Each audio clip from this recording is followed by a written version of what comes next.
Chapter 25. Final Selection.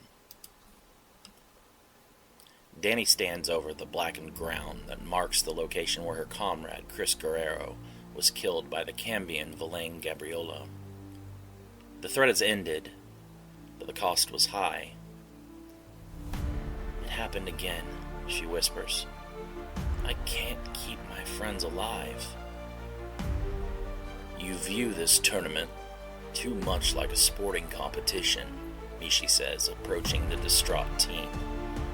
"You must learn to view this as a war. We are at war with Hui and Inyana. In war, soldiers die. As a leader, you must accept that you are going to suffer losses and move forward.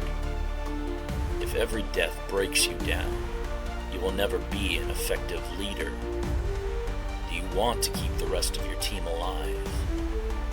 Then you must be a stronger leader. Take the pain and use it to crush your enemies." Danny stares at the strange man in confusion. "Why are you helping us? What is your stake in any of this?" "I have my own history with Hui," Mishi says coldly. "I came here for the sole purpose of killing him. I do not care about total victory or claiming the Yazatan weapon. So long as I can see Hui perish, my mind will be at ease." And with that, Mishi walks away. "You make a new friend?" Allure asks. Danny is unsure how to feel about Mishi. "I don't know. There's something odd about that man. I think he's hiding something. He came to an island full of monsters by choice. I bet he's hiding quite a lot." "We came here," Danny says. "What does that say about us?" "That we aren't too bright," Allure sighs. "Or that we all enjoy courting death." The salt-laden wind howled across the shoreline, carrying the tang of blood and the scent of burning wood from the carnage left in the battle royal. Waves lapped the sand in slow rhythmic crashes, like the heartbeat of something waiting just beneath the surface. The survivors emerged one by one from the tree line and rocky cliffs, their boots, claws, or talons sinking into the white sand as they gathered on the wide beach under the iron-gray sky. There was no cheer, no revelry, only weary silence and the weight of unspoken promises of violence yet to come. The human mages stood together near the edge of the group, their robes torn, their staves chipped, their eyes sharp with defiance. Danny took the lead with Allure, Zaya, Alcine, Butler, Rom, Zuberi, and Sinnoh forming a loose circle around Jake Stewart, and the monster hunters Bernat and Alyssa. Blood streaked Jake's jaw. His fists were clenched at his sides, the faint glow of Yumuro's presence throbbing like a second heartbeat under his skin. Alyssa adjusted the sword slung across her hip, scanning the other survivors with the hunter's predatory calm, while Bernat muttered a prayer under his breath, not to any god in particular, but to steady his nerves. A short distance away, the heroes of Selayat Tarim stood poised for their next battle. Sir Jamric the Knight held his blade steady, while Klebarg the Jotnar loomed like a mountain draped in iron and leather. Zobella and Ilianaro the elves stood poised with quiet elegance, their eyes like pale stars reflecting the sea's gray surface. Filruf, feathers ruffled from combat, perched on a jagged rock. Though battered, their unity radiated like a beacon, and more than one competitor glanced their way with suspicion. To the left, the devils Dekarabia and Kazadia waited together like twin shadows. Their presence was suffocating, a whisper of infernal power promising pain without end. Not far from them, the vampires Camazotz and Urania lingered in the shade of a rock outcrop, their crimson eyes gleaming, fangs glinting like shards of moonlight. Camazotz knelt in the sand, trailing a claw lazily through it, while Irania twirled a curved dagger with deceptive grace, both radiating cold hunger. Still in the shadows of the forest, the other group from Celiat Terram lurked, the corrupted Fae that came to the island at the behest of their dark king Nalzesh. There was Thyrum Kalgur, a two-headed Etin, smaller than Klebark, but twice as mean. Both heads argue constantly, but their coordination when enraged makes them a deadly foe. Each head controls their respective arm, which each wields a different weapon, a frost axe and an iron club, and they delight in smashing smaller foes into paste. And there was also Korag the Stone Eater, a hulking troll with cracked mineral-encrusted skin that looks like living rock, his maws packed with shards of obsidian teeth. Korag can regenerate from nearly any wound, even growing extra limbs if severed. He eats earth and stone to strengthen himself. The Etin and the troll lumbered to the rear of the gathering, looming figures casting long shadows as they joined Minduth and the satyr Celastris. Their alliance was wordless, built on their shared animosity for the others rather than trust. Minduth, the dark elf, stood at their center, his blackened blade resting against his shoulder as his silver eyes swept the beach with calculating precision. Celastris leaned casually on his twin-bladed glaive, his goat legs bent slightly, the muscles twitching with impatient energy, while the troll idly cracked its knuckles and the Etin bickered between its two heads in hushed tones. The lone wolves, those with no ally, stood apart in deliberate isolation. Descarina, all cold efficiency and sharpened steel, flexed the claws grafted to her forearms as the wind teased strands of black hair across her pale face. Tradic, the fire elemental, flickered like a living pyre, heat rippling around him as grains of sand fused into glass at his feet. The necromancer Isheth, draped in a cloak of stitched skin, whispered to the bone charms dangling from his belt. While Brokiel, also known as Broken Hill, the resurrected shaman, sat cross-legged in the sand with ash-painted symbols across his chest, his hollow eyes fixed on the horizon. And Norix, the Varkalak king, prowled in the back, muscles coiled and sinew taut, his black fur matted with drying gore. Mishi now stood alone as well, silent as the grave, his golden eyes scanning the group with a predator's patience.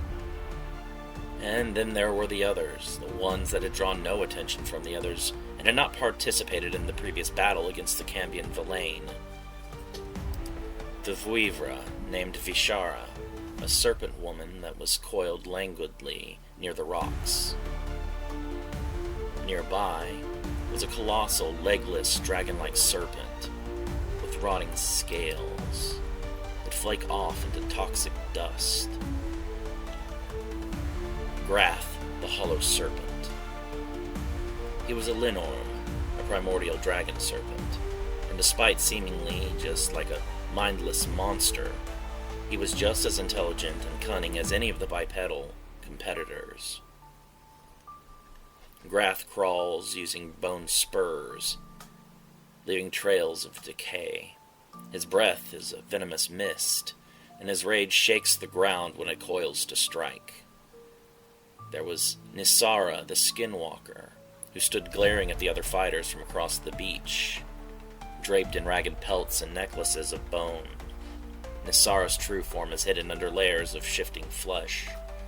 Her eyes glow like molten gold when she prepares to strike. She can assume the form of beasts or mimic her enemies, using their strength against them. And then there was Drazka, the Raksha, prowling like a living nightmare in the shallow surf, his bone mass glistening under the dim light.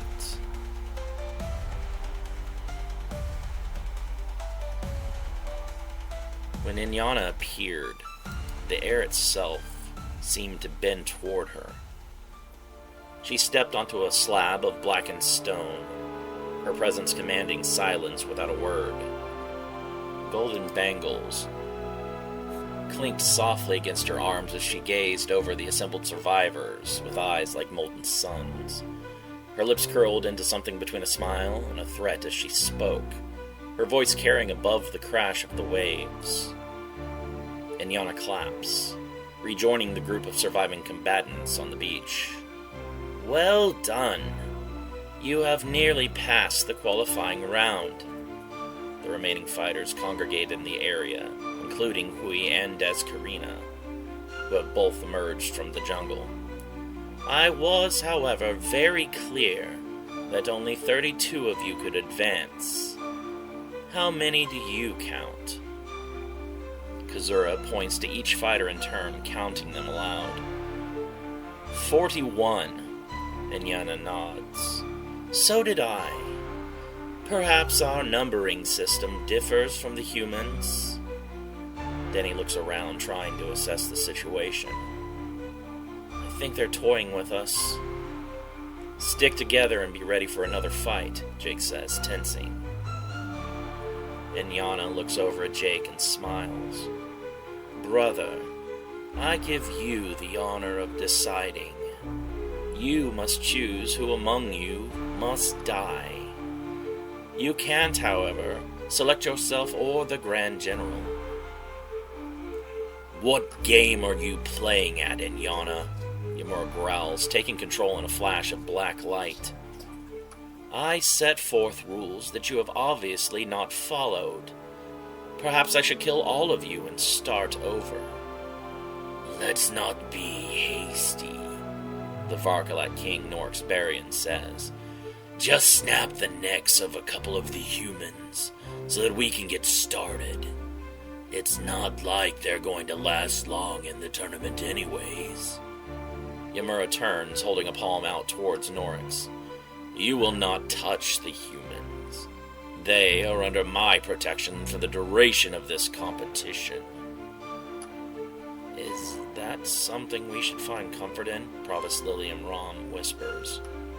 Ymura fires a pulse of black energy at the Varkalak, but Norix bats it out to the sea. You're going to have to give me a proper fight. No cheap shot is going to take me out. I do not believe any of the competition are weak enough to take out without a prolonged battle, Ymura says. As it stands, our mage allies are the most vulnerable group here. Were we rested, I think we could eliminate several of these creatures without much effort. But these battles have been non-stop, Jake says. I know my tank is running on E. My only idea is that killing one of them will be worth the effort we have to put in. Out of the hundreds of monsters on this island, we are down to only a handful of fighters. Now, divide the energy of those hundreds up among those who remain. Any one of us that dies from here on is going to provide the other with a huge power boost. Ymura nods. We can use that kill to go into the first round refreshed, while most of the other competition is still fatigued. Professor Barry scans the area, studying the remaining competition with trepidation. His mind races to try and come up with a solution. If they do not reduce their numbers soon, Inyana will kill them all. Past the mages, he sees the fighters from Celiat Tarim.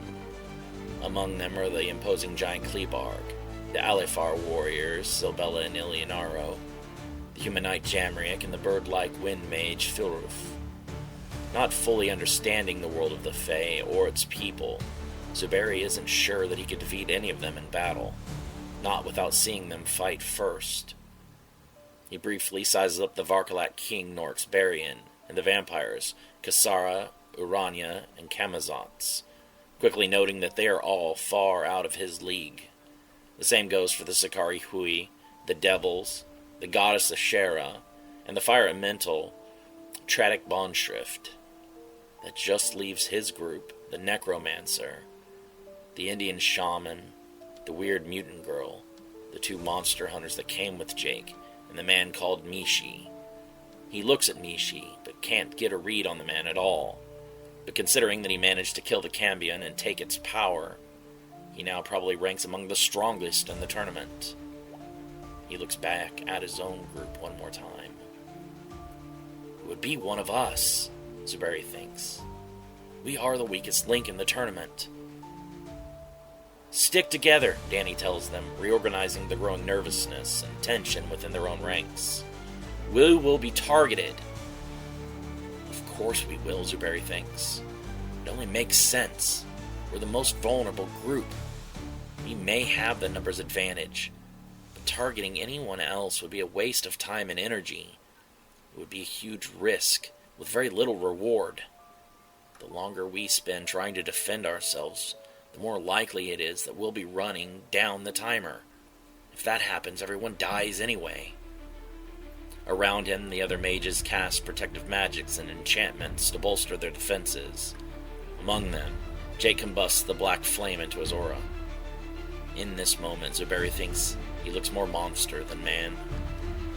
It's all his fault, Zuberi thinks. We're only here because of him. If he was dead, maybe the idea of this whole stupid tournament would go away. He glances over at Danny. Same thing goes for her. Why did we all need to sacrifice our lives to relieve her of guilt? Damn it, this sucks. I don't want to die. What am I supposed to do? The ocean hissed like a serpent, as foam-lashed waves crashed against the blackened sands. Smoke still drifted from distant fires where earlier battles had waged, curling like ghostly banners into a blood-orange sky. All remaining competitors now gathered in one massive circle, separated into uneasy clusters of alliances. The human mages stood shoulder to shoulder with the monster hunters, their battered armor still streaked with gore. Not far from them, Kroll, the Oni, hulking and unflinching, planted his spiked kanabo into the sand like a war banner. Korag the Troll, a mountain of corded muscle and thick, leathery hide, lurked beside Thyrum Kragor the Etim, the two-headed brute, breathing in wet, guttural snarls. Zelastris the Satyr idly whirled in his hands not a weapon now, but an old wooden flute, his goat legs shifting with restless tension. Only 32 will advance. The rest will be drowned in their own failure. Choose your enemies, or they will choose you, Inyana reiterates. Tick-tock. The words struck like a war drum. Chaos erupted. The serpent woman reacted first, her emerald coils snapping forward like whips as she lunged at the vampires. Urania's eyes glimmered crimson as she blurred aside, sand bursting in her wake. Camazotz didn't move. He let her come. Bishara's fangs clashed against his forearm and shattered, bone harder than steel. Camazotz's grin split his face as his claws scissored through her scales, peeling flesh like wet parchment. Bishara hissed, tail whipping around to constrict him, but Urania darted in low, her blade flashing like lightning. The serpent's coil snapped, severed. Black blood hissed on the sand. Camazotz rammed his claws into her throat, lifting her thrashing body like a banner. Urania slit her open from belly to chin, entrails spilling in steam coils, before the vampires tore her apart in silence. Then Yana begins to laugh with delight. Well, it seems the bloodsuckers have the spirit of it. The rest of you had better get to it. Running and hiding is no longer an option. The forest was silent save for the gentle rustling of leaves, a deceptive calm that belied the impending storm. The circle of humans, including the mages, Jake, and the hunters, had been broken. Alyssa and Bernat could not resist the numerous battles breaking out all around them. As they darted off to join the bloody fray, a gap was opened up in the circle and all of their plans began to unravel. No longer could they use their numbers for protection. They would have to fight like everyone else. Suddenly, a discordant melody cut through the sounds of battle, giving all who heard it pause. A figure emerged from the shadows, his form lithe and unsettlingly graceful. It was Salastrus Nan, the satyr, his eyes gleaming with malicious amusement. His flute was clutched tightly in his hand. "Greetings, little mages," Salastrus purred, his face a silken caress that sent shivers down Alcine's spine. "I trust you appreciate the serenade I've prepared for you." He raised the flute to his lips, and the first notes of his deadly symphony filled the air. The music was deceptively cheerful, a sprightly jig that made Alcine want to tap her feet. But Butler recognized the danger immediately. "Alcine, shield yourself. There's spells woven into his music." Alcine reacted instantly. She began enchanting an incantation under her breath. A shimmering barrier of swirling insects sprang into existence, a buzzing shield that deflected the insidious melody. The music washed harmlessly against the barrier, its power nullified by the swarm's loud buzzing. Salastrus chuckled, a low guttural sound that vibrated through the trees. "Impressive, but you cannot defend forever." He changed his tune, the jig dissolving into a melancholic ballad. As the mournful notes echoed through the forest, a palpable sense of despair settled upon Alcine and Butler. Shadows seemed to lengthen, hope dwindled. The weight of every past failure pressed down on them with suffocating force. Butler grit his teeth, fighting the despair that threatened to overwhelm him. He knew this was Salastrus's strategy, to break their spirits before breaking their bodies. "Alcine, focus! Don't let him control your emotions." He channeled the earth, summoning a small tremor to disrupt Salastrus's concentration. The ground beneath Salastrus's hooves vibrated, throwing off his rhythm for a fraction of a second. It was enough. The melancholic ballad faltered and the oppressive despair lifted, replaced by a surge of adrenaline. Alcine seized the opportunity. She thrust her hand forward, unleashing a torrent of insects, stinging wasps, biting ants, and swarms of iridescent flies that surged towards Salastrus in a buzzing cloud. Salastrus, momentarily stunned by the sudden shift in the battle, raised his flute again, this time playing a rapid, complex melody, a whirlwind of notes that seemed to physically push back the swarm. The insects faltered, their flights erratic, some even turning back on themselves, caught in the vortex of sound. Butler charged forward, his enchanted sword singing through the air. He channeled fire magic into the blade, the steel erupting into searing flames. He aimed for Salastrus, hoping to break through his sonic defenses with raw power. Salastrus, still playing his whirlwind melody, sidestepped Butler's attack with unnerving grace. He spun, the flute a blur in his hand, and struck Butler's sword with a resounding clang. The force of the blow sent a shockwave through Butler's arm, momentarily disrupting his control over the fire magic. The flames flickered and died, leaving the sword glowing with residual heat. "You rely too much on brute force, little mage," Salastrus taunted, his eyes gleaming with amusement. He switched to a lilting, almost hypnotic tune. Vines erupted from the ground, snaking around Butler's legs, attempting to bind him. Alcine reacted swiftly. She launched another wave of insects, this time a swarm of voracious locusts. The locusts powered through the swirling winds created by Salastrus's flute, and began to attack the vines, chewing through the vegetation in seconds. Butler, freed from the constricting vines, pressed his attack. He channeled air magic, creating a gust of wind that buffeted Salastrus, disrupting his footing and throwing off his aim. The satyr stumbled, his melody wavering. Alcine, seeing her chance, focused her insect swarms. She commanded them to converge on Salastrus, forming a living cloud that obscured his vision and disrupted his movements. Salastrus, surrounded by the buzzing horde, cursed under his breath.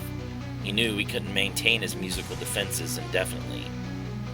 He switched to a percussive, almost tribal rhythm, the sound resonating deep within their bones. The insects, disoriented by the vibrations, began to scatter. Butler, despite the unsettling rhythm, continued his assault. He channeled earth magic again, this time summoning a wall of stone to rise from the ground, cutting off Celastrus' escape route. Celastrus, trapped between the wall of stone and the swarm of insects, changed his tactics. He ceased playing his flute and began to sing. His voice, amplified by magic, was a resonant baritone that echoed through the forest. The song was a spell of transformation, and as he sang, his form began to shift. His lithe frame grew larger, his muscles bulging, his hooves hardening into powerful claws. His eyes glowed with an unnatural light. Alcine and Butler recognized the danger immediately. He was using his magic to alter himself and increase his power. The deeper his voice dropped, the stronger he became. His power is rising. We need to stop him, Butler yelled, channeling lightning magic into his sword. The blade crackled with energy, the air around it shimmering with heat. Alcine, her face pale with concentration, summoned her most powerful combat insects, giant mantises with razor-sharp claws and armored beetles with impenetrable shells. She directed them to attack Celastrus before he could complete his transformation.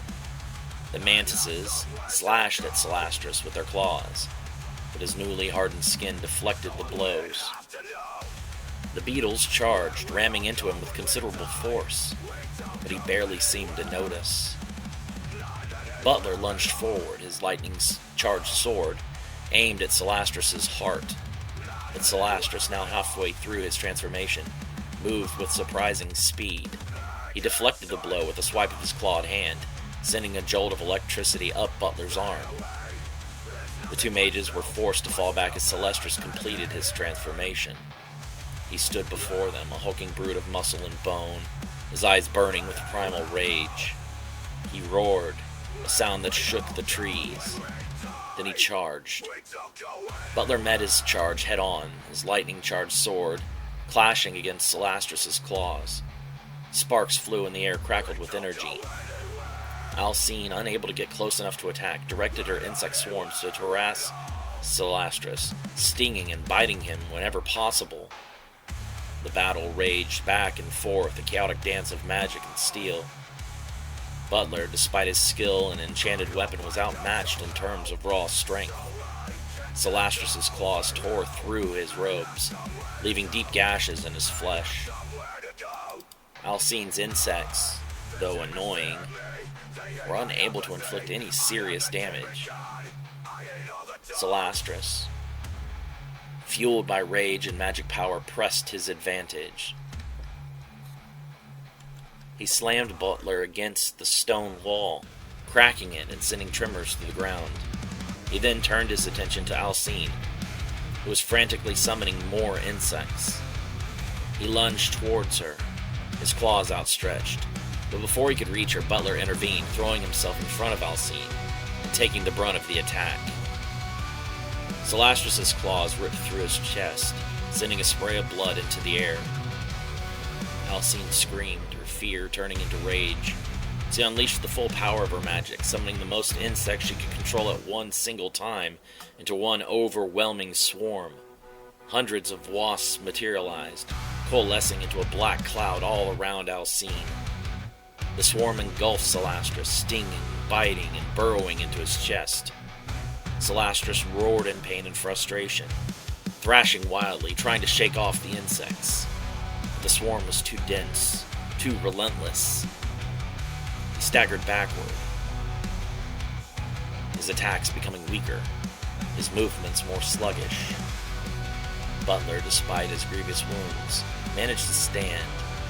He raised his lightning-charged sword, his eyes burning with determination. He channeled all of his remaining magic into the blade, the lightning intensifying, the air around it shimmering with blinding light. He lunged forward, his blade aimed at Celastrus' head. But Celastrus, despite being weakened by the swarm, was still a formidable opponent. He swatted Butler away with a swipe of his claw, sending him flying through the air. Butler crashed to the ground, his sword skittering away. He lay there, gasping for breath, his vision blurring. He knew he was defeated. Celastris, finally free from the insect swarm, turned his attention back to Alcine.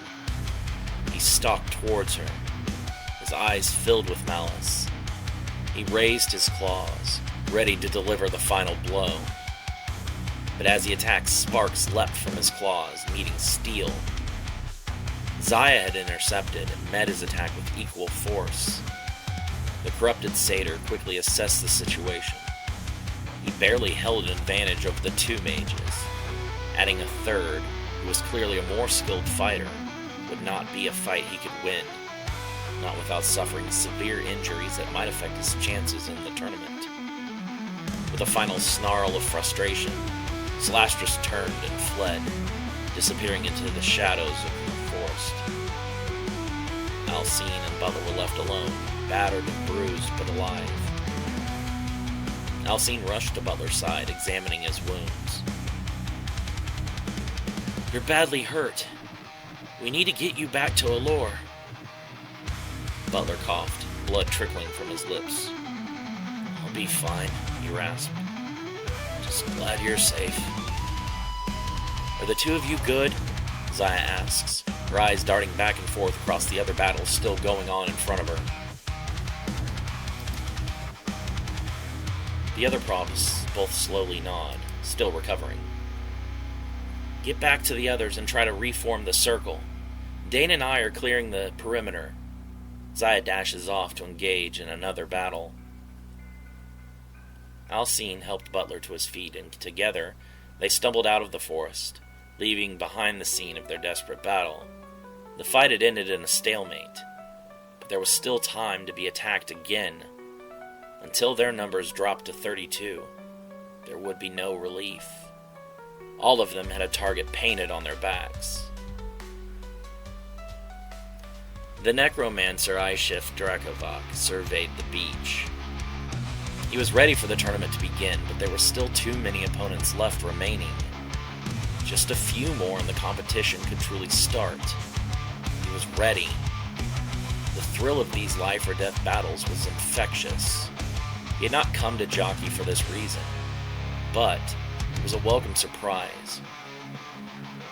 His eyes burned with his malevolent intelligence, glinting like chips of obsidian in the flickering torchlight that illuminated the area. Ishef was a master of death, commanding legions of undead and wielding necromantic energies that could wither flesh and shatter bone. He was a predator stalking all prey, and his every gesture imbued with an aura of cold, calculated cruelty. His gaze was sharp, predatory, and it settled upon Brokil, the native shaman known as Broken Hill. Brokil was a figure of stark contrast to the pallid necromancer. His weathered face was etched with the wisdom of ages, his eyes reflecting the ancient spirits he communed with. He was a conduit to the natural world, a bridge between the mortal realm and the ethereal plane of animal totems. His frame, though lean, possessed a wiry strength honed by years of living in harmony with the harsh wilderness. Isheth recognized the shaman's potential as a threat. Brokil's connection to the spirits granted him a unique advantage, resilience against the dark arts that few could boast. The necromancer decided to eliminate him early, before his powers could become a significant obstacle. Isheth launched the first strike, a volley of bone shards propelled by necromantic force. The shards, sharpened to razor edges and imbued with paralyzing poison, hurled towards Brokil with deadly speed. But the shaman was ready. He chanted in a guttural tone, his voice resonating with the power of the earth. As he chanted, spectral forms materialized around him. The bear, the wolf, the eagle, each a powerful animal totem embodying different aspects of the natural world. The spirit of the bear interposed itself between Brokil and the incoming projectiles. The bone shards shadowed harmlessly against its spectral hide, their deadly energy dissipated by the bear's potent spiritual aura. The wolf spirit darted around Brokill, its ethereal form a blur of motion, deflecting any stray attacks that managed to bypass the bear's defense. The eagle spirit soared above, its keen eyes scanning the area, alerting Brokill to any potential threats. Aisheth's face barely concealed his frustration. He unleashed a barrage of dark magic. Tendrils of shadow snaked towards Brokill, seeking to ensnare him in their suffocating embrace. But the shaman was too nimble and too attuned to the flow of energy around him. He moved with a fluidity that belied his age, dodging and weaving through the shadowy tendrils, his movement guided by the spirits that danced around him. Brokill, emboldened by his successful defense, began to press his attack. He called upon the spirit of the panther, imbuing himself with its speed and agility. He moved like a shadow, striking with swift, precise blows that forced Aisheth to retreat. The shaman's attacks were not imbued with raw power, but with a subtle disruption, a targeted strike against the necromancer's flow of magic. "You're much stronger than I anticipated, native." Aisheth's pride was wounded. He hated to admit defeat. Death before the tournament commenced would be far worse. "I am afraid that I will have to call this a draw for now. Perhaps we will meet in the tournament, when I no longer have to hold back." Cornered and frustrated, Aisheth summoned a coffin from the depths of the earth. The coffin, crafted from black obsidian-like stone, rose from the ground with a guttural groan, its surface adorned with grotesque carvings of skeletal figures. "You call it whatever you want, sorcerer, but if you challenge me again, you will be brought before the spirits to be judged. This I promise you. Keep your trust and faith in those ghosts." Aisheth retreated into the coffin, seeking refuge within its unholy confine. And with a final defiant gesture, he plunged the coffin back into the hole from whence it came, disappearing from sight in a swirl of grave dust and dark energy. The necromancer had chosen to flee, to preserve himself from another battle, another opportunity to claim victory. Brokill watched as the earth sealed itself shut. The only evidence of Aisheth's presence was a faint lingering scent of decay. He lowered his hands, the animal totems still swirling around him. The shaman knew that this victory was only temporary. Aisheth would return, driven by his insatiable ambition. As Brokill stood amidst the carnage, he noticed a figure was watching him from the edge of the arena. It was the Sakari Hui, the one whom Inyana had forbade anyone to kill before the tournament.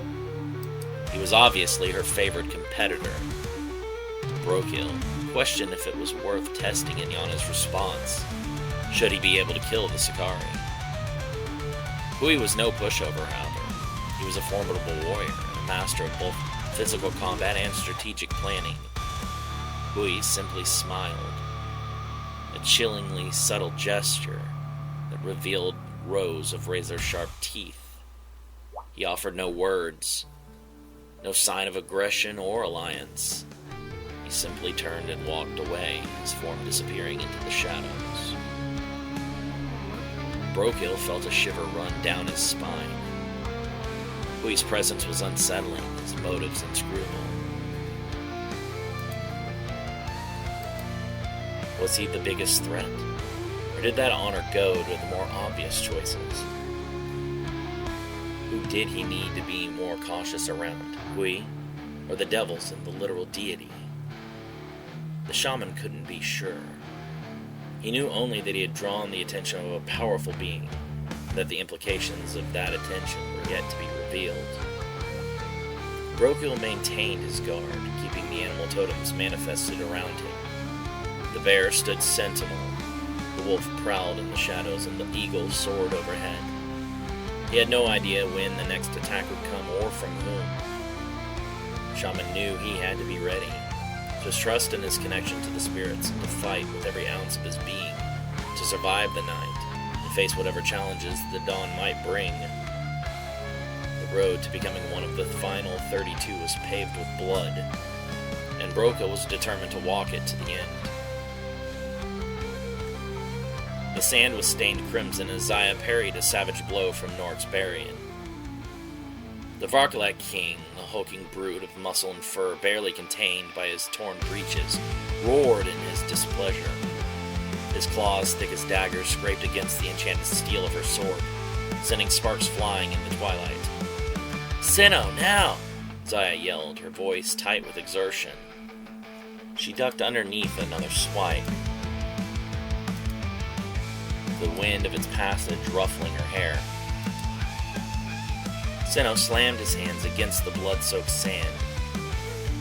A tremor ran through the beach, and jagged walls of earth erupted around Norix, attempting to pin him. The Varkalak King snarled, batting away the earthen restraints with contemptuous ease. The walls crumbled under his furious assault, showering the battlefield with sand and debris. Zaya pressed her advantage, darting forward with a flurry of strikes. Her sword danced in the air, a blur of silvered light. But the Varkalak King was too strong and too fast. He deflected her attacks with brutal force, each parry sending a jarring vibration up her arm. Norix lunged, his fangs bared in a predatory grin. Zaya sidestepped, narrowly avoiding his snapping jaws. She retaliated with a swift kick to his knee, but the Varkalak King barely flinched. He grabbed her ankle, his grip like iron, and slammed her against the ground. Before Norix could capitalize, a geyser of earth erupted beneath him, launching him into the air. Sinnoh, breathing heavily, maintained his concentration, manipulating the ground to keep the Varkalak King off balance. Boulders rose and fell, attempting to crush or ensnare him, but Norix was still too agile. He twisted and turned in the air, evading the earthen projectiles with uncanny grace. "He's too strong for simple restraints," Sinnoh shouted, sweat beading on his forehead. "I need time to gather more power." "You don't have it," Zaya grunted, scrambling to her feet. She charged towards Norix, her sword singing a song of defiance. The Varkalak King landed heavily, shaking the ground. He met Zaya's attack head-on, his claws clashing against her blade. The force of the impact reverberated through her body, numbing her arm. She gritted her teeth, refusing to yield. They exchanged a furious set of blows, a whirlwind of steel and claw. Zaya danced around Norix, using her own agility to compensate for his superior strength. She aimed for his eyes, his throat, any vulnerable spot. But the Varkalak King was relentless, his attacks growing fiercer with each passing moment. Sinnoh, meanwhile, was channeling his energy, drawing upon the earth's power. The ground around him began to glow with a faint ethereal light. He muttered incantations under his breath, his voice rising in intensity. Norix, sensing the shift in power, roared in frustration. He backhanded Zaya, sending her sprawling. He turned his attention to Sinnoh, his eyes burning with savage intent. "You will not interfere," he snarled, lunging towards the mage. Zaya, dazed but unbroken, scrambled to her feet. She saw Norix's attack and knew she had time to intervene. She threw herself in front of Sinnoh, raising her sword to meet the Varkalak King's onslaught. The impact was brutal. Norix's claws tore through her defenses, ripping her light armor and drawing blood. She cried out in pain but held her ground, her sword a barrier between the Varkalak King and her ally. Sinnoh, his concentration momentarily broken, stumbled back. He looked at Zaya, his eyes filled with guilt and concern.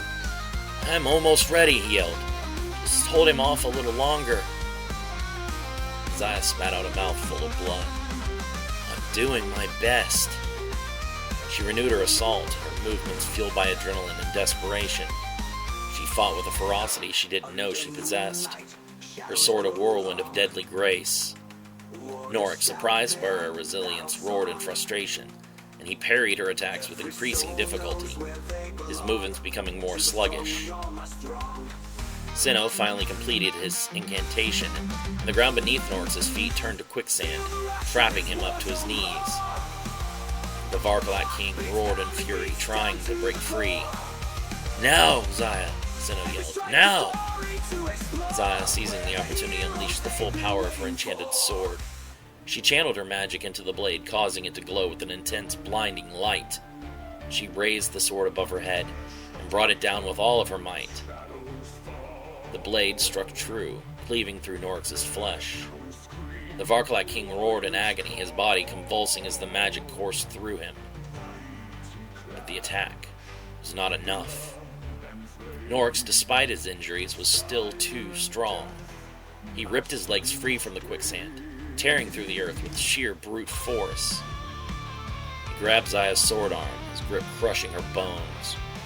She cried out in pain, dropping her sword. Norx raised his other hand, his claws, poised to strike the killing blow. Sinnoh, seeing Xayah's peril, unleashed a torrent of earth magic. Boulders erupted from the ground, slamming into Norx from all sides.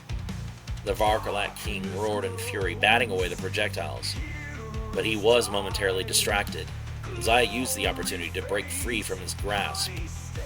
She stumbled back, clutching her injured arm. It managed to wound him, slow him down, but they couldn't defeat him. And Norx, in turn, could not break their defenses. He was too enraged to think strategically, and his wounds, while not debilitating, were beginning to take their toll. If he took any more damage, he would not be able to recover in time for a first-round match. He could continue to fight and maybe kill the mages, but the extended battle would lead to even more injuries and fatigue. He had to weigh his options very carefully. This was a tournament, and you had to be ready for your match. This culling could be done by someone else. They only needed to shave off a few more bodies, and the tournament proper could begin. He could leave this to someone else. The reward was not worth the risk. Norx, breathing heavily, stepped back from Xayah and Sinnoh. He glared at them, his eyes burning with hatred.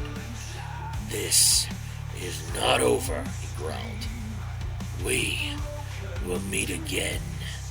He turned and disappeared into the forest, his massive form melting into the shadows. Xayah and Sinnoh stood side by side, their bodies aching, their spirits weary. They watched as the Varkalak King vanished, knowing that this was just the beginning of a long and arduous war. "We need to regroup," Sinnoh said, his voice hoarse. "We're too vulnerable out here on our own." Xayah nodded, her face grim. "We weren't able to cut the numbers down. We're still in danger of being targeted." "There are many other battles going on," Sinnoh replies. "Surely, some of them will have better luck than us." They turned and limped towards the remnants of their group, leaving behind a battlefield scarred by violence and stained with blood. Their fight against Norxbarian was far from over. It was merely a prelude to a greater, more terrible conflict. The island, once a paradise, had become a battleground, and the fate of their world hung in the balance.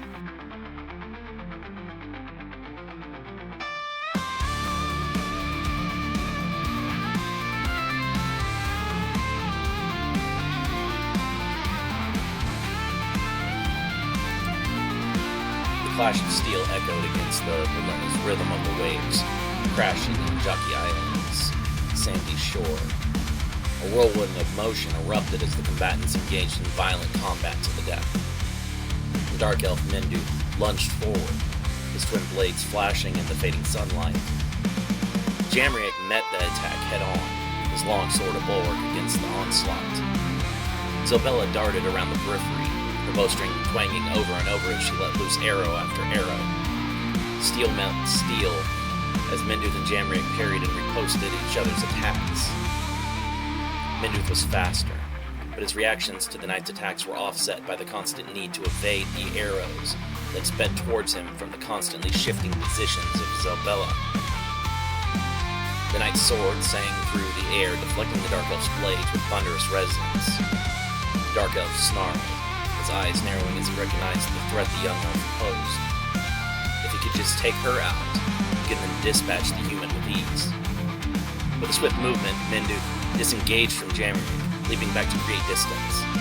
He flicked his wrists, sending a pair of throwing knives whistling towards Sobella.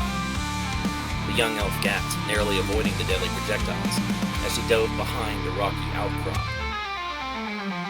Jamrick seized the opportunity, advancing on Menduth with renewed vigor. His longsword crashed against the Dark Elf's blades, each impact sending tremors through their bodies. The knight pressed his advantage, forcing Menduth to retreat. Zobella emerged from behind the rocks and unleashed another volley of arrows, targeting Menduth's exposed flanks. The Dark Elf, caught between Jamrick's assault and Zobella's ranged attacks, found himself on the defensive. He parried an arrow with one blade while deflecting Jamrick's sword with the other. The Dark Elf's movements were fluid and efficient, but the pressure was mounting. He knew he couldn't sustain this pace for long. With a guttural cry, Menduth unleashed a burst of dark energy, forcing Jamrick to stumble back. The Dark Elf seized the moment, leaping towards Zobella. His blades flashed, aiming to end the young elf's life and send her to join her twin. But Jamrick was too quick. He roared, charging towards Menduth, interposing himself between the Dark Elf and Zobella. The knight's sword met Menduth's blades in a shower of sparks. The two warriors locked blades, their muscles straining with the effort. Neither would yield an inch. Zobella, seeing her opportunity, knocked an arrow and aimed it at Menduth's exposed neck, but the Dark Elf anticipated her move. He thrust out his palm and sent a blast of dark energy toward the young elf, knocking her off her feet. Jamrick, momentarily distracted by Zobella's plight, faltered. Menduth seized the opening, breaking free of the lock, and unleashed a series of rapid strikes. The knight barely managed to parry the blows, his armor dented and scratched. As the fight wore on, fatigue began to set in. Their movements slowed, their strikes lost some of their power. The stalemate persisted, neither side able to gain a decisive advantage. Menduth's dark eyes narrowed, realizing this battle was going nowhere. He couldn't defeat both Jamrick and Zobella at the same time, not without risking his own life. And so, with a final, contemptuous look at his adversaries, he decided to withdraw. He unleashed a cloud of dark smoke, obscuring the battlefield.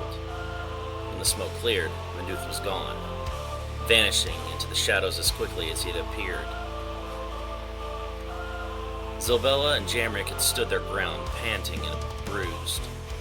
They had survived the encounter, but they knew this was not the end. It couldn't end, not until Zobella held Menduth accountable for killing her brother.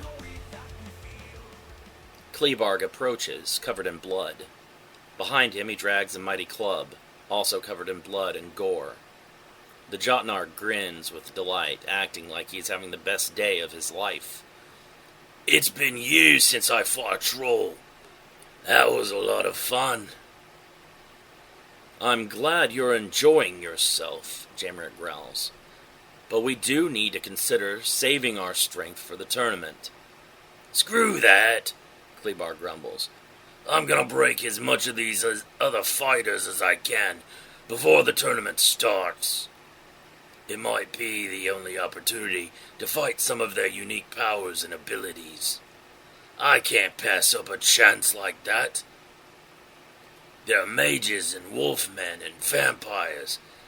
It's like I'm having one of those happy dreams." "Please, do not ever say anything like that again," Zobella groans with disgust. Klebarg shrugs, turning to single out his next opponent. "Enjoy it while you can. There's a lot of sitting around and waiting once a tournament begins." "You have been in a tournament before?" Filroth asks, perched in the branches of a nearby tree. Unlike the others, he has managed to avoid any combat in the last few minutes. Klebarg nods. "I'm undefeated in the Old Fang Arena. That's how I first earned my champion's title. 78-0. He beams with pride, grinning as widely as he can. "This tournament will be different," Ilianaro says, approaching them with his sword out to his side. The older elf quickly flings the blood from his blade before sheathing it. Every battle will be a fight to the death. There will be no referees or match stoppages. I know, right? Klebar becomes even more excited. Doesn't that sound great? Nisara moved like a shadow stitched from nightmares, her limbs bending wrong, her patchwork of faces whispering curses.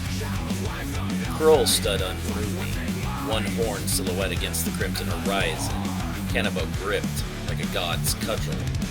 She came in fast, a blur of claws and teeth, wearing the voices of the dead like a chorus of hate.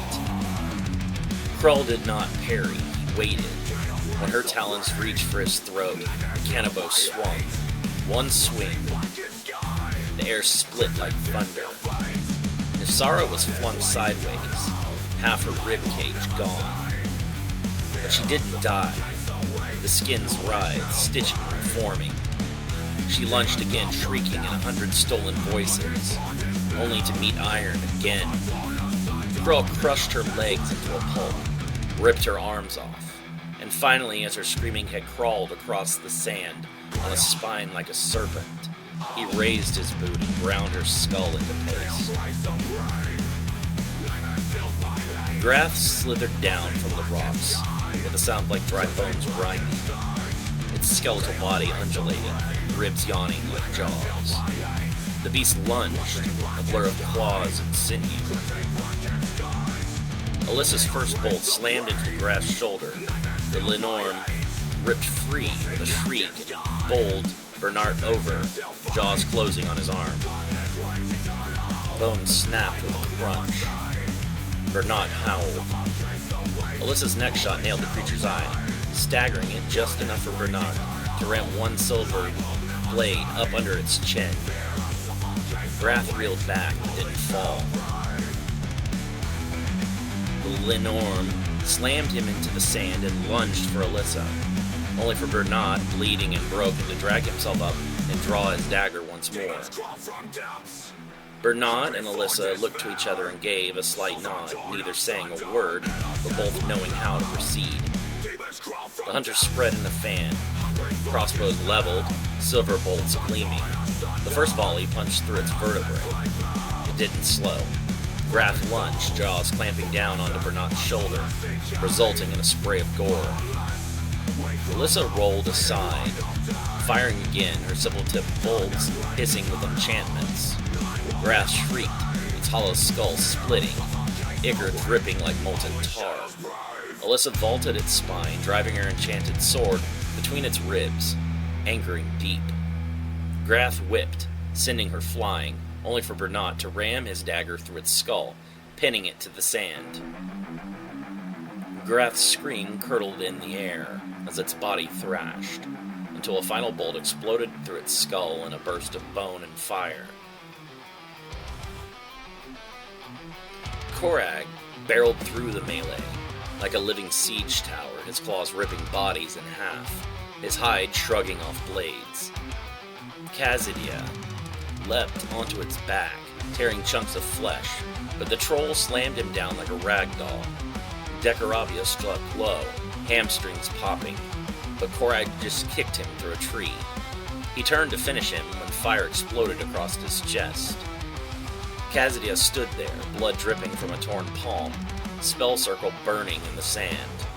Black flames coiled like snakes around his arms. Korag roared and charged. Kazidia thrust out his hands. A storm of black fire lances ripped through the troll, punching holes through his torso. Decoravia seized the opening, rending him apart as Kazidia's flames ate him to the bone. Thrym stomped forward like a walking mountain, two heads bellowing in unison, each wielding a massive axe. Sand flew as the giant swung in a murderous arc. Des Carina did not flinch. The GX parasite covered her exposed skin with pale armored scales and horn-like growths as they rose from her shoulders. The first axe slammed down. She vanished to a blur. Thrym's left head roared, feeling a sting as Descarina's blade carved through its cheek. She darted up the half of the second axe like a phantom, leapt and drove a dagger into the right eye. Thrym shrieked, swinging wildly, but Descarina danced between strikes, cutting tendons, slicing deep, each move surgical. Finally, she vaulted high and landed on his massive shoulders, blades flashing like fangs. One head fell with a wet crunch. The other roared before her claws swept cleanly through its neck, decapitating it in a single perfect stroke. The giant crashed into the sand with a quake, blood darkening the tide. Descarina landed gracefully, looking for her next opponent. She saw this as an opportunity to gain more power before the start of the tournament.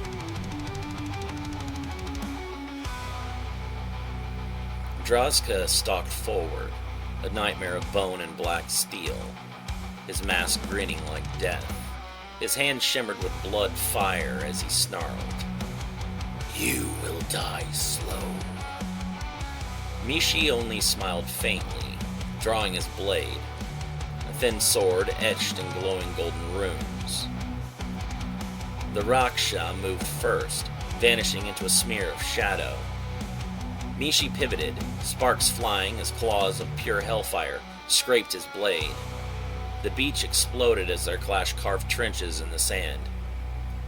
Droska laughed and lunged again, his form splitting into 3 illusory copies. Mishi exhaled slowly, muttering words no one understood. His aura ignited, and golden flame spiraled like a dragon around his body. "Disappear," he whispered. One slash, the illusions shattered. The Raksha froze mid-lunge, mask splitting in 2, body cleaving diagonally. For an instant, the beach held its breath as blood hissed into steam. Mishi dismissed his energy blade with an electrical crackle as Droska's corpse hit the ground in 2 halves. Irritated that Yamura has taken too long to choose who to eliminate, Alyssa and Bernard point out that Allure and Danny are possible candidates for elimination. These 2 are the weakest among all of us present. They do not belong here.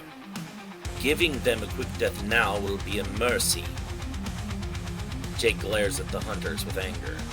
We're not going to start killing each other and feeding right into Inyana's hands. We need to come up with another solution. I cannot believe the once fearsome Yamura is upset that a few humans are in danger, Kui mocks.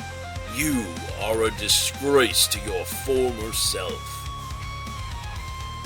You had no business allowing non-combatants to come to this island, Bernard says. Just because I can't use magic freely anymore doesn't mean I can't still fight, Danny growls. Tick-tock, brother, Inyana laughs. Choose who to kill, or I will do it myself, she smiles.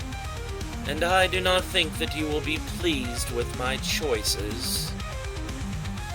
This is why I despise humanity, Kazuya mutters. They are too emotional.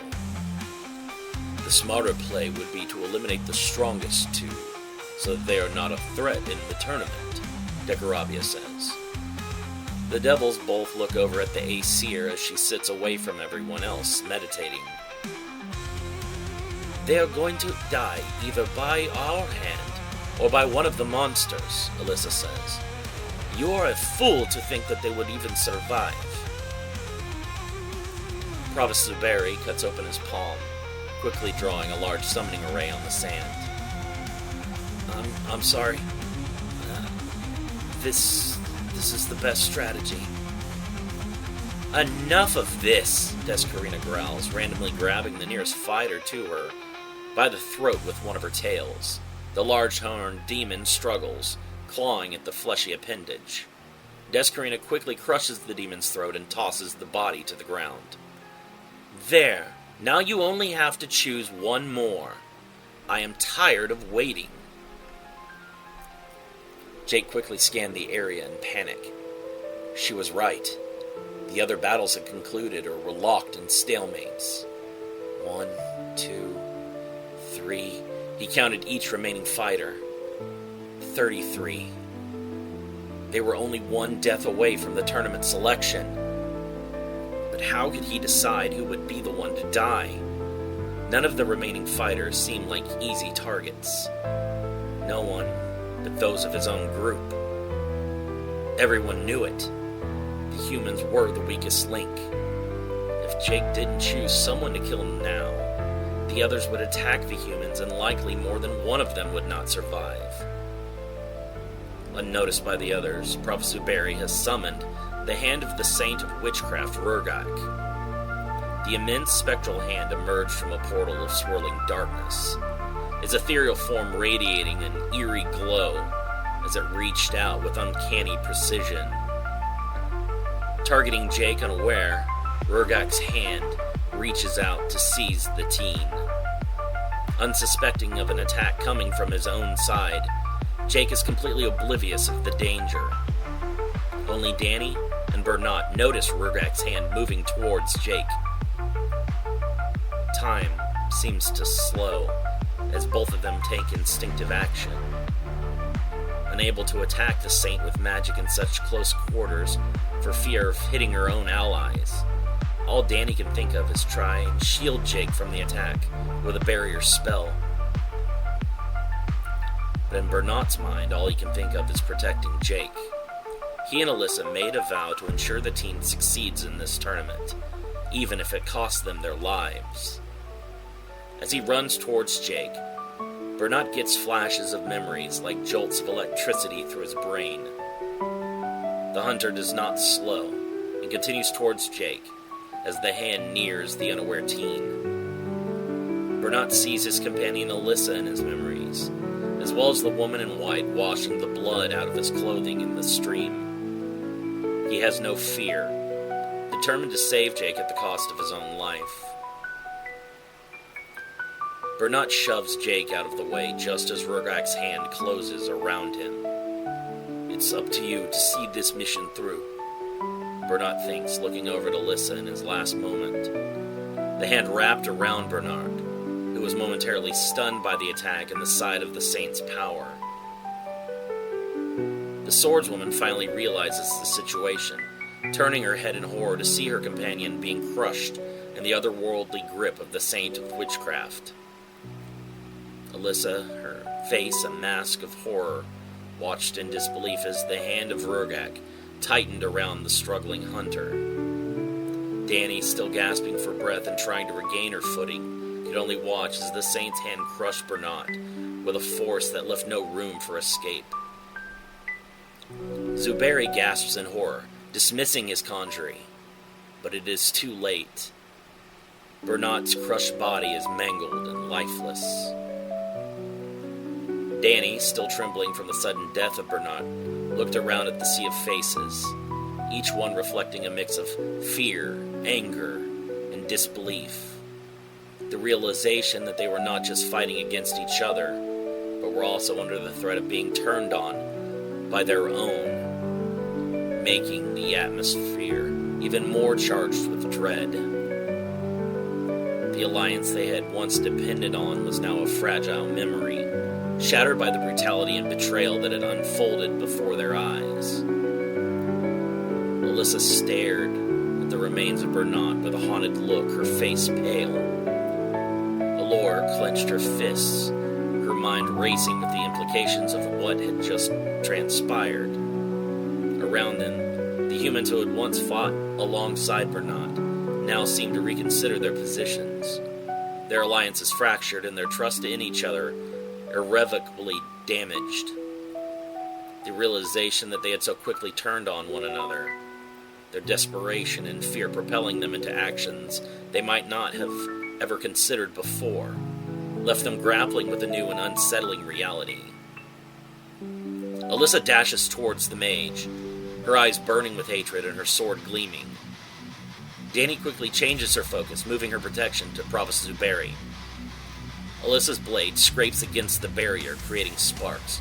"Remove your magic! He must die!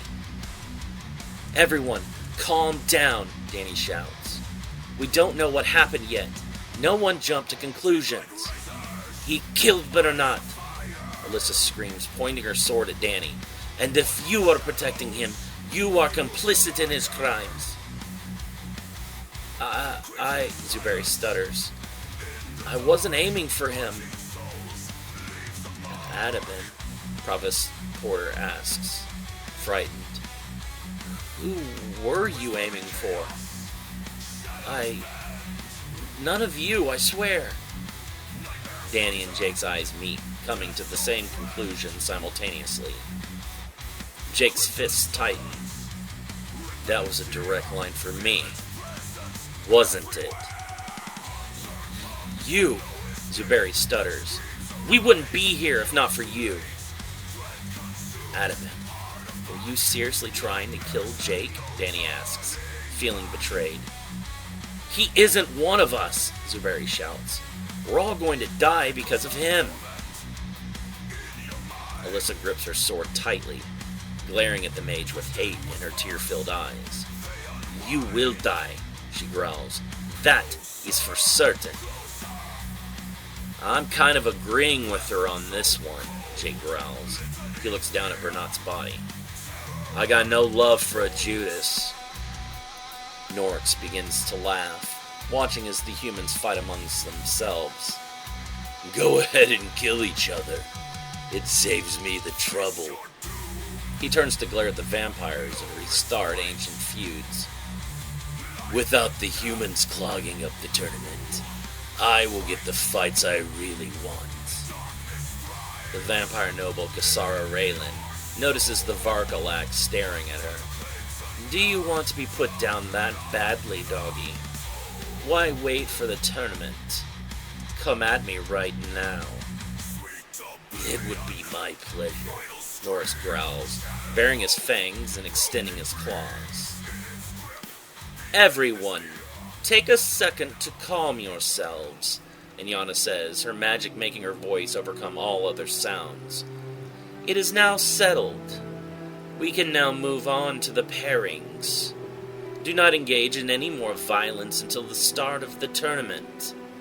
We now have our required number of competitors. The chosen fighters will all have a chance to settle scores and prove themselves, but that will all have to wait. It has been a long and eventful day. I would recommend that you spend your time strategizing and preparing yourselves for the battles to come. Wasting your energy now accomplishes little. Some of us aren't here to play by your stupid rules, Norx growls. We've already seen that the more we kill on this island, the stronger we become. So why would we ever stop now? Inyana chuckles lightly, before pointing her finger at the Varkalak king. Because, if you do not follow my rules, the penalty is death.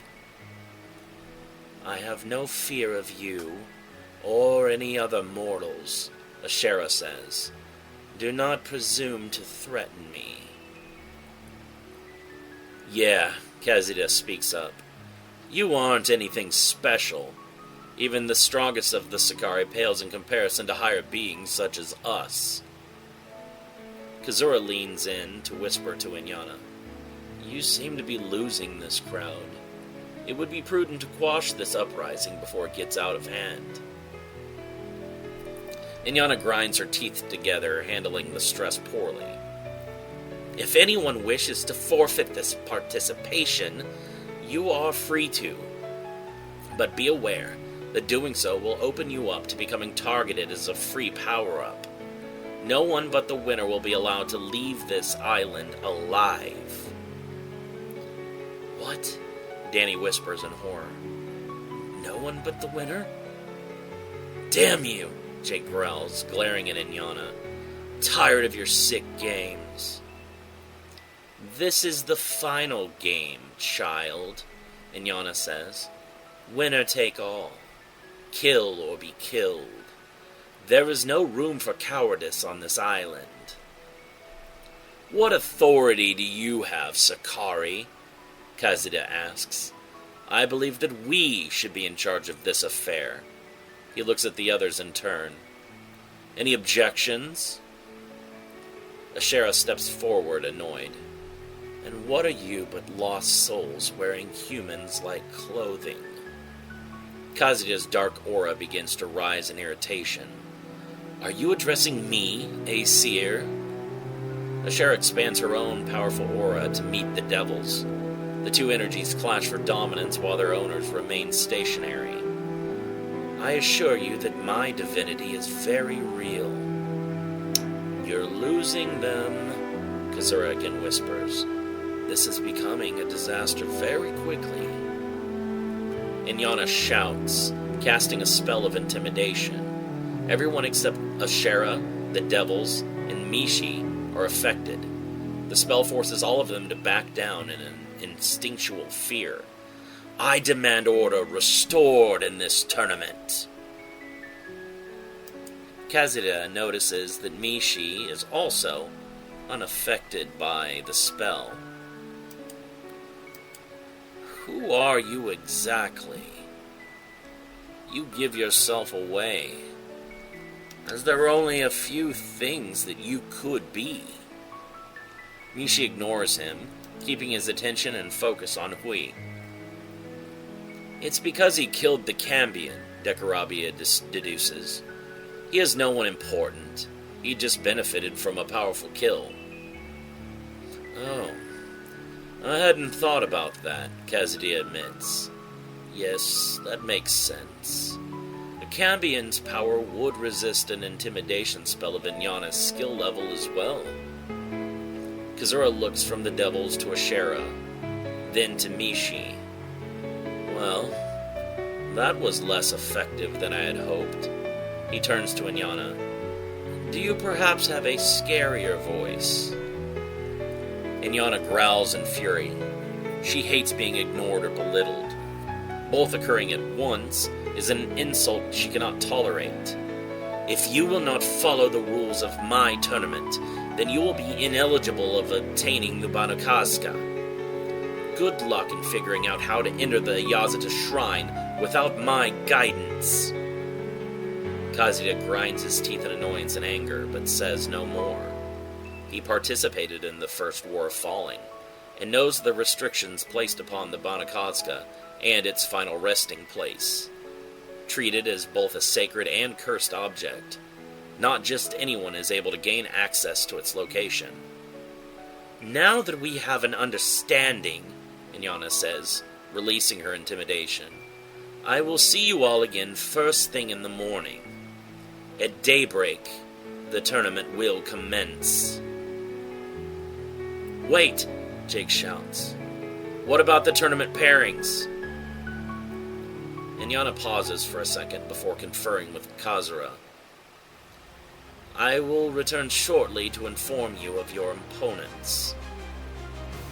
I guess Inyana hadn't brushed up on her March Madness before coming up with this idea, Jake thinks. I wonder who she will give the top seeds to. What do seeds have to do with this? Yamura asks. Nothing, Jake laughs. It's a figure of speech. Anyway, the number 1 seed is the person or team that's judged the most likely to win the tournament. The lowest seed usually has to go up against the top one in the first round. A tournament this big will probably have 2 different brackets, with the winner of each meeting in the middle to face off in the finals. So winning our bracket will guarantee us a match with Hui, unless we're lucky enough to get him in an earlier round. Inyana would never allow that outcome. She will want to ensure that we face Hui in the last match.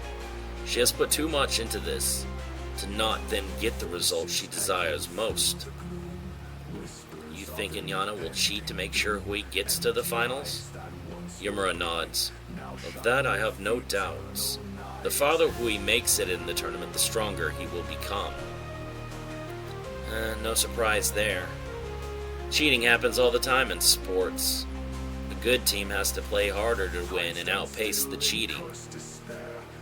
This is not a team effort, Yamura warns. Do not forget that we must be the one to face Hui. If you lose sight of our goal, that chance may never come again. Trust me, I have my eyes set on the prize. I'm totally focused. The death of that hunter is not bothering you. Of course it is, Jake admits. I like Bernard and his funny accent. He taught me a lot in a short time. I think he still had plenty more to teach. But like you said, I can't lose sight of our goal. Facing Hui is all that matters. All of us here are betting our very lives on victory. I can't be responsible for everyone else and still be able to keep moving forward. The mage that killed him was aiming for us. Jake's inner voice becomes more serious. Yeah, I know. That hasn't been forgiven or forgotten. It won't go over well with Danny. But if I have to fight him, we will not show him any mercy. If she can't understand, then she shouldn't have come here. The competition is going to be cutthroat, and only one fighter gets to win. Alyssa drops to her knees, devastated. No. The mangled body of her longtime partner lies on the ground before her. Blood is everywhere. Bernard. Jake scans the crowd of survivors, trying to get a read on the very group. Many of those remaining belong to races Jake has never seen before.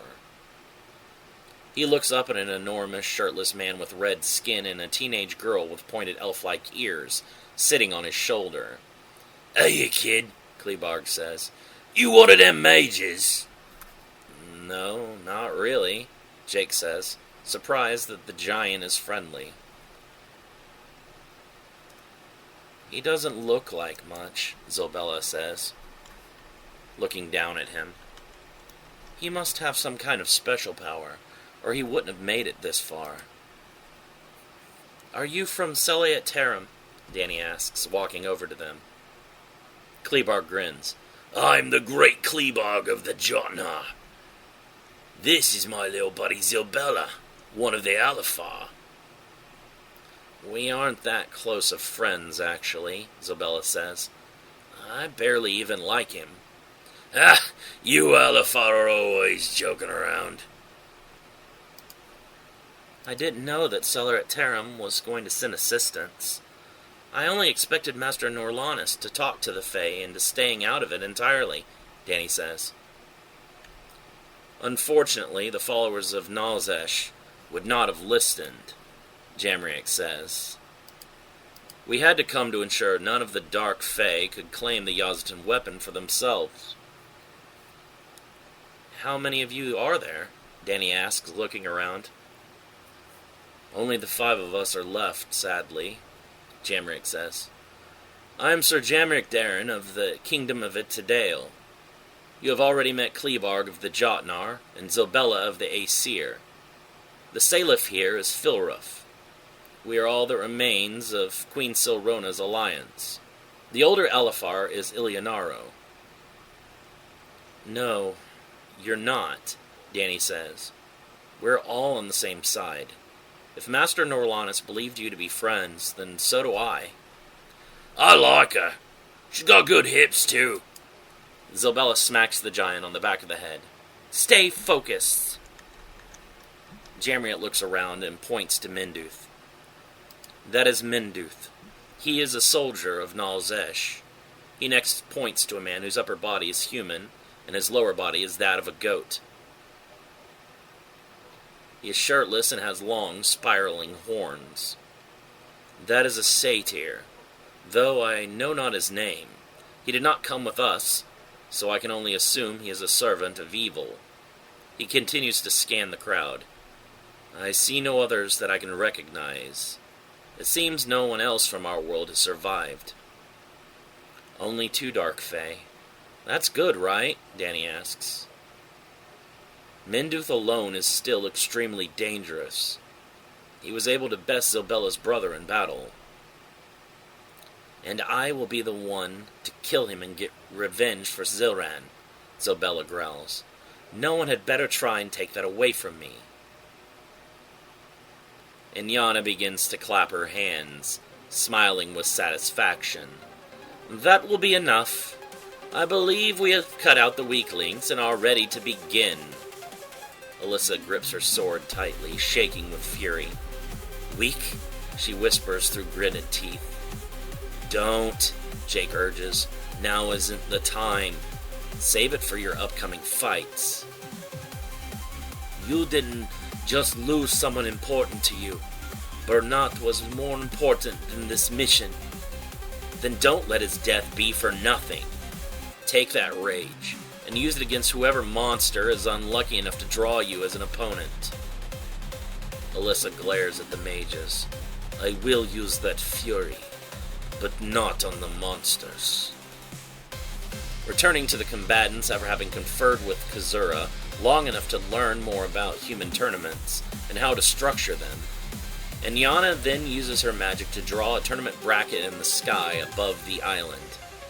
Verum Nomen, she chants, casting a spell to display the names of all of the surviving participants of the tournament. The names rush from above the heads of the participants and begin to fill out the positions of the bracket. In the left bracket, for match 1, it is Alor Kever versus Aishef Drakovok. In match 2, Jake Stewart versus Kazudia. Match 3 is Ashera versus Danny Livingston. Match 4, Klebarg Udros versus Urania Minyades. Match 5, Osirzus Odama versus Katrina Phelps. Match 6, Gemorka versus Tradik Bondschrift. Match 7, Jamrick Darren versus Salastris Ne. Match 8, Lilium Rom versus Alyssa Tarum. On the right bracket, Match 1, the Grand General Hui versus Norx Barian. Match 2, Philroof versus Adaben Zuberi. Match 3, Kamazots versus Kasara Raylan. Match 4, Jonathan Butler versus Dane Sino. Match 5, Zilbella Tizarestal versus Alcine Porter. Match 6, Eleonora Zyros versus Minduth Fusino. Match 7, Zaya Yim versus Dekarabia. And in the final match, Match 8, Mishi versus Brokul Ivaska. Wow, Jake whispers. Those are some rough opening matches. Butler and Sino have to fight each other right off the bat, Zaya whispers. You and me have devils opening round, Jake says. We probably have the toughest draw. Really? Danny asks, looking pale. You aren't up against the only deity in the competition in the first round. Oh, Jake whispers. I didn't think of that. Me and Danny are both in the left bracket. We won't have a shot at Hui until the finals. I bet Inyana arranged it that way on purpose. That just gives him ample opportunity to gain more strength before facing him, Yamura says. It also gives Hui the same opportunity. He's going to be stronger by the end as well. I would have it no other way, Yamura grins. Crushing him at his absolute strongest will be more satisfying. Descarina balls her fists in anger, seeing that the spell Inyana cast has learned her true name. Unable to hide her identity under the false persona of Descarina, the former assassin born Katrina Phelps hopes that she is not recognized by Jake Stewart or the mages of Endelgian. So far, she believes that Hui is the only fighter to have figured out who she is. Damn it, Descarina thinks. I'll lose my element of surprise if any of them are able to put 2 and 2 together and place me at the hospital. I have to get my revenge for the doctor and make Jake and his allies suffer. Alora is pale, and it is obvious that she is deeply concerned. What's wrong? Jake asks, seeing the girl is distraught. I'm up against that man in the very first match. Allure whispers, pointing at Isheth. I can sense terrible dark magic coming off him in thick waves. Don't overthink it, Jake says. He may be a mage, but he's still just a human. You can win. He smiles at her. Then you and me can duke it out. I kinda want to beat one of my teachers for once. My last instructor beat my ass every day, and I never came close to reaching him. That man was like a mountain that crept further away the more I tried to reach him. Don't think that I'm going to be a pushover, Allure says, snapping out of the fear for the moment. I still know a lot of tricks I didn't have time to show you. Jake grins. I wouldn't want it any other way. Danny looks over at Zilbella. You and Minduth will both have to win your first matches to face each other. But you're up against one of us before that. Zilbella studies Provost Porter. I'll try not to kill you. Thanks, Alcine mutters. I appreciate the confidence boost. I have the drow first round, Provost Rom says. Drow? Danny asks. Dark elf, Jake speaks up. Danny shoots him a confused glance. I play a lot of fantasy RPGs, what can I say? Drow, Klebarg repeats. That's a lot easier than saying Savat Alpha. You like to keep things simpler here in Keyshaw. Jake shrugs. Sometimes, I guess. I've never really thought about it. He leans over to Danny and whispers. What bus station in Narnia did you pick these clowns up from? They're from Celiat Terram, Danny replies. It's a world of magic on the other side of the astral wastes. The other side of the endless astral wastes, Jake asks, confused. Trust me, I was right there with you. Magic can get weird like that. I guess it's only endless by foot. If you travel by magic, their world exists out there somewhere. The more I learn about this universe, the less I understand, Jake sighs. Are we going to eat before the tournament? Klebarg asks. I haven't eaten since the feast last night. Look around, Zobella says, annoyed. Does it look like the Sakari is providing refreshments? Ugh, Klebarg groans. I can't fight on an empty stomach. Is there anything in particular that I need to look out for?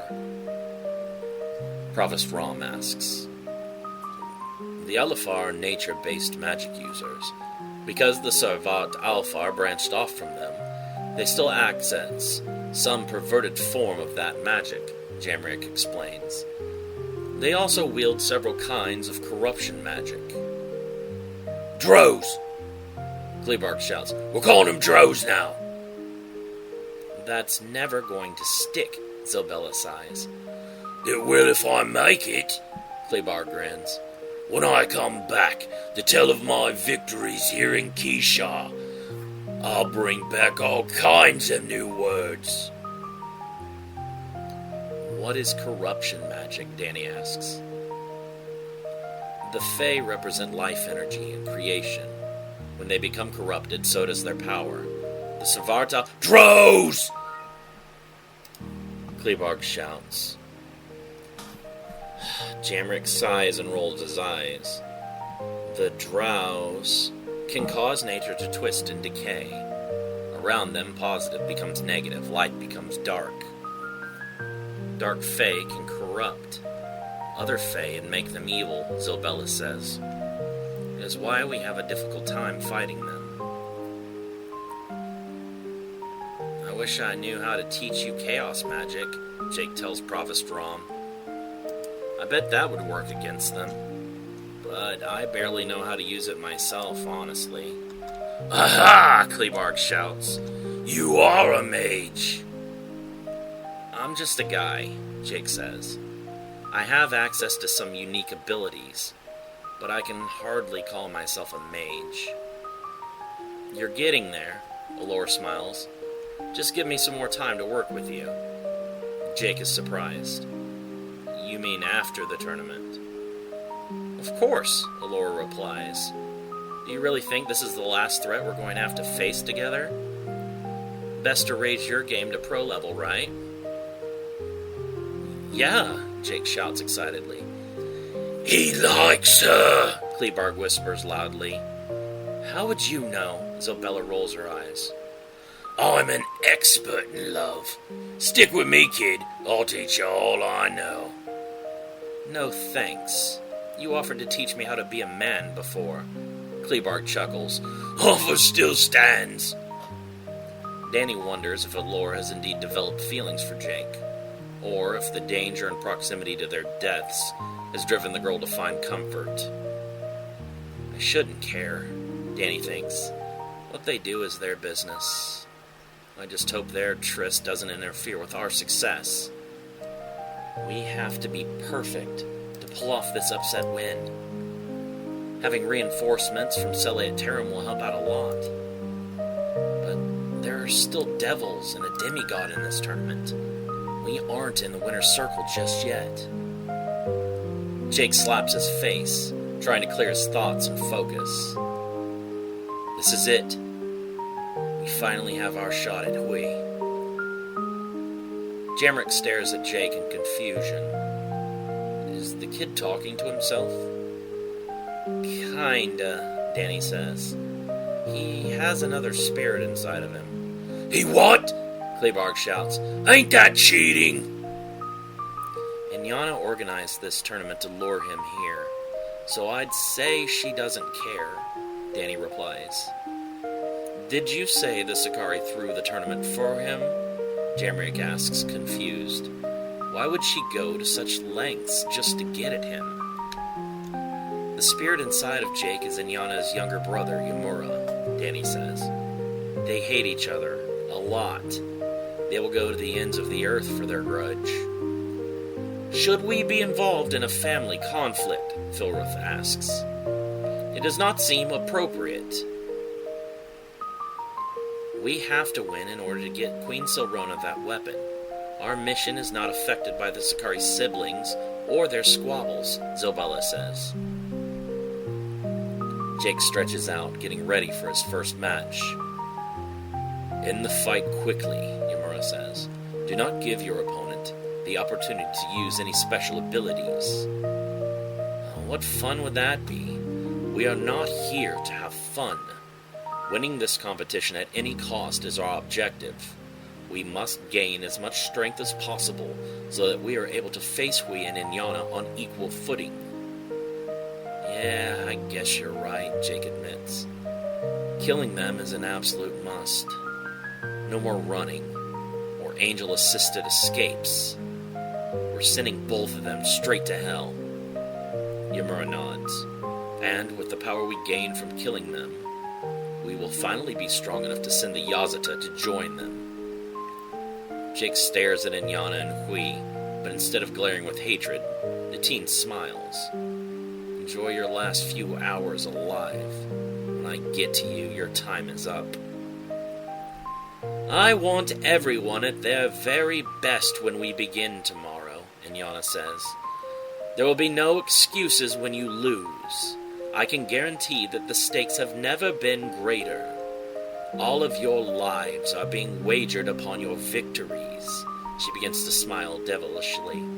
I hope that pressure does not break any of you. Giving us a good night's sleep before we fight each other to death in the morning? Sinnoh mutters nervously. I don't like that one bit. Jake nods. I would bet that several of the more unfriendly competitors will jump on the chance to try to take us out in our sleep. She isn't wrong, though, Allura says. We do need the rest. Trying to fight tomorrow would be horrible for all of us if we're still exhausted from today. I don't know about any of you, but I'm drained of stamina and magic power at this point. We can sleep in shifts, Danny says. That way, we can all get some needed rest, but stay protected in case of an ambush. Alyssa begins to walk away from the group. I will not be a part of this alliance, she says disdainfully before glaring at Professor Barry. Not as long as you continue to harbor this criminal. I'm kind of with her on this one, Jake admits. I can't rest easy knowing the dude that tried to kill me might be the very same person keeping watch to keep me safe. Inyana watches with a smile as the human faction already begins to fracture. Just as I thought, the humans could not get through even a single day before fighting amongst themselves. They will be nothing more than victims in this tournament. Danny continues to try and keep the group together. She knows that they will be much stronger if they stick together. Adabin will not be allowed to keep watch or to be alone with anyone. Is that acceptable? Why are you protecting him? Jake asks angrily. He tried to murder me and he killed Bernard. How many people have you killed? Butler asks. I mean, if we're comparing war crimes and all, why aren't you kicking rocks right now? That's different, Jake whispers. Oh, what?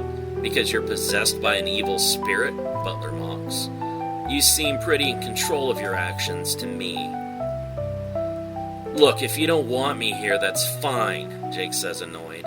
I never asked any of you to come here, and it seems to me that I'm the only one that's done any saving around here.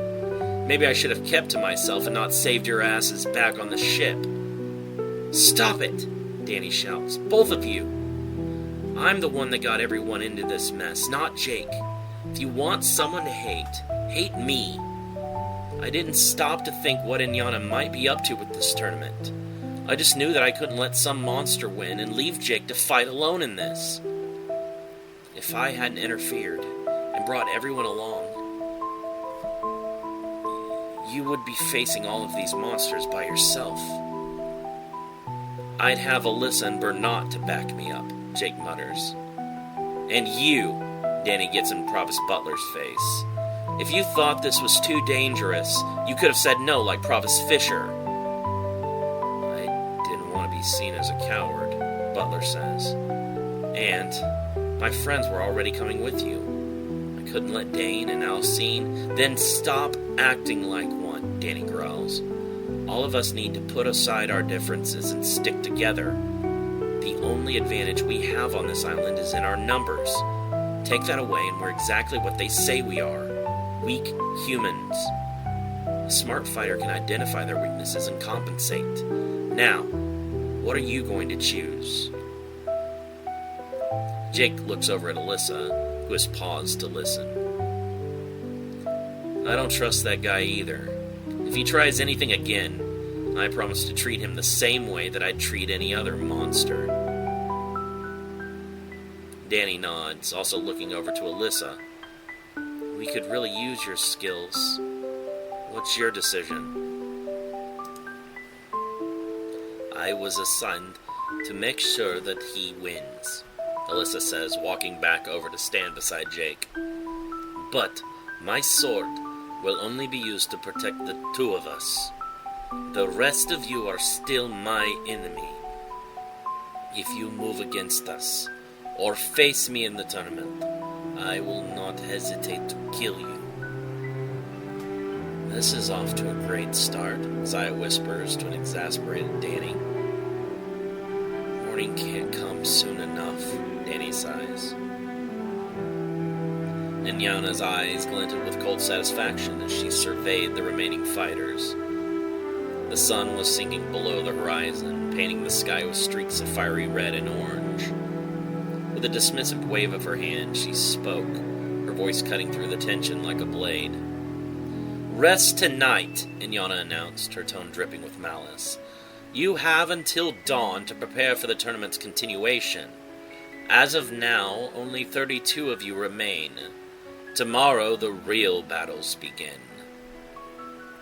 With that, she turned on her heel and walked away, her form receding into the darkening landscape.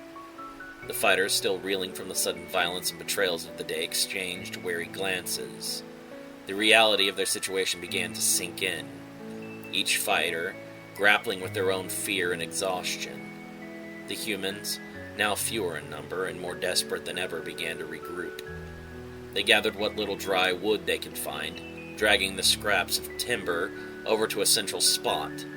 As the wood was piled together and set alight, the fire began to crackle and spit, casting flickering shadows on the faces of those gathered. The warmth was welcome relief from the biting cold of the night, and the light from the flames provided a small measure of comfort. As the sun dipped below the horizon, Inyana's declaration of the night's reprieve offered a brief of uneasy respite for the remaining fighters. The fierce chaos of the day had given way to a tense quiet, broken only by the crackling of a makeshift fire that the humans gathered around. The firelight danced across their faces, revealing a mosaic of weariness, anxiety, and determination. The humans, once divided and distrustful, now found themselves drawn together by necessity. The fire's warmth did little to chase away the chill of the coming battles, and as the night deepened, the humans settled in, trying to make the best of their situation.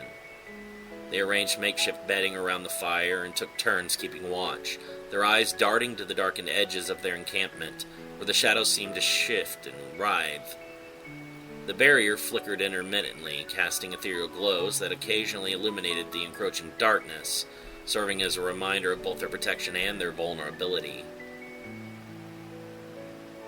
Alyssa watches Descarina, who paces the perimeter of their protective barrier, studying it. I do not understand that girl's power. If I am ever to face her, I will need a better idea. She has a strange demonic aura, but there is something else about her that is off. Descarina notices that she is being watched. What do you want? She growls. Do you want to fight me? What are you? Alyssa asks, holding her sword out in caution. Your energy is contradictory. I am a patchwork of misery and despair, Descarina says with a grin. I am the single greatest accomplishment of the Doctor. She turns to glare at Danny, a man that she killed. Danny flinches, overhearing Descarina. The sound of the insect the Doctor was transformed into, crunching beneath her boot, replays in her ears. That man created monsters that killed a lot more people than most of the demons that came to this island, Alyssa says. How can you find fault in my hatred of the mages when they killed your companion as well? Descarina asks. Instead of fighting me, we should become allies and kill the mages together. Alyssa freezes, her hands trembling as she remembers Bernard's death. Having pushed the feelings down so that she could focus on the fighting, she is now vulnerable as they come flooding back. Only one of us will be lucky enough to kill them if we fight each other, Descarina continues. But if we team up, we can share in the sweet revenge. Alyssa's hand shakes, but she keeps her sword pointed at Descarina. I see what you are doing, but it will not work. Whoever my opponent is, I will cut them down, whether it is you or one of the mages. Descarina shrugs before walking away to find another opponent. You don't have to make a decision now. I'm sure that we will meet again.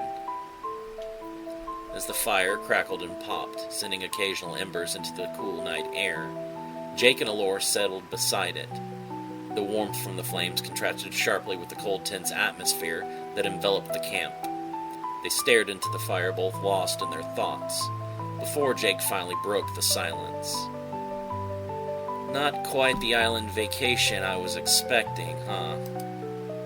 Jake said, his voice carrying a note of forced levity. Allure glanced over at him, her expression a mix of exhaustion and frustration.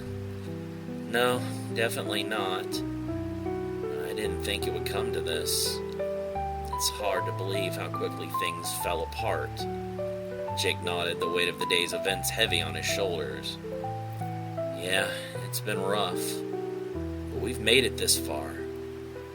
We just need to keep pushing forward. Allure sighed, pulling her cloak tighter around her. It's not just the fighting, it's the fact that we're out here, surrounded by monsters and people who will turn on each other in an instant. It's like every time we think things might settle down, something else comes up. Jake glanced around at their small group, the flickering firelight casting long shadows on their faces. I know, but we have to stick together. We can't afford to let the fear or the chaos tear us apart. Not now. Not with everything that's at stake. Laura gave a small, appreciative smile. You're right. It's just hard to stay hopeful with everything that's happening. Especially with the way Inyana set things up. It feels like we're just pawns in her game. Jake's expression hardened slightly. We're more than that. We've got a purpose here, even if it feels like we're just being played. We need to focus on what we can control and make sure we're ready for whatever comes next. Laura nodded, her gaze drifting back to the fire. I just wish we had more time to prepare, to understand what we're up against. The other mages joined them at the fire, having collected more sticks and driftwood from the beach. Going out as a group, they are much safer and less likely to be ambushed by any of the other competitors. Look at the two of you getting all comfy, Butler says to Allure as he sits between her and Jake. We aren't interrupting anything, are we? Allure blushes. Of course not. We're just trying to get a game plan together for tomorrow. A plan? Butler is surprised. What kind of plan do we need? It's a tournament. You wait your turn, you fight, and you win. There's nothing simpler. You don't know Inyana like I do, Jake says. Nothing is that easy with her. She has an ulterior motive. This tournament is just for show. Alcine let a sigh, her gaze fixed on the fire. I think we're all just trying to keep it together, but it's hard to ignore the reality of what's coming. Dane, Zuberi said, attempting to shift the conversation. You've seen a lot of battles. Got any advice for us? Sinnoh's usual calm demeanor was slightly strained, but he managed to respond. Focus on the here and now. Don't let the bigger picture overwhelm you. Take it one step at a time, one fight at a time.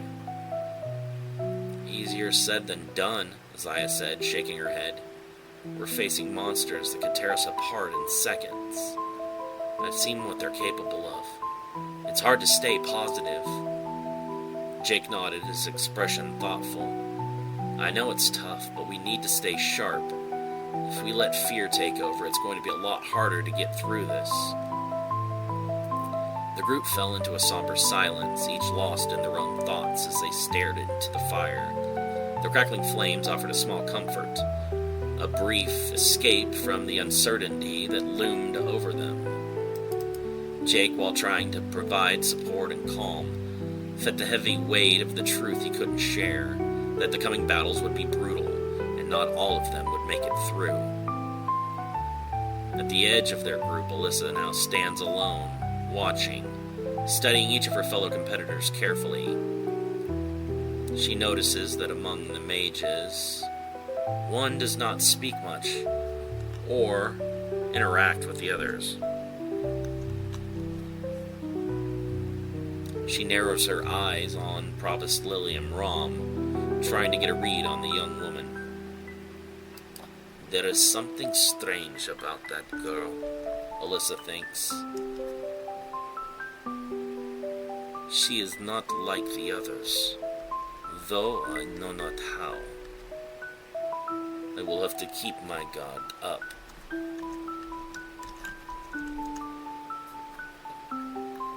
Jake threw a few more sticks into the fire, watching as they sparked and flared. We're going to have to make do with what we got. But we've faced worse odds before, right? We just need to remember that we're stronger together. There was a brief, reflective silence between them. The fire's warmth seemed to push back against the encroaching chill of the night, and for a moment, it felt like a small bubble of normalcy amidst the chaos. We've got to stick together. We'll figure this out, one step at a time, Allure said, her voice steady. Jake nodded, the firelight reflecting in his eyes. Exactly.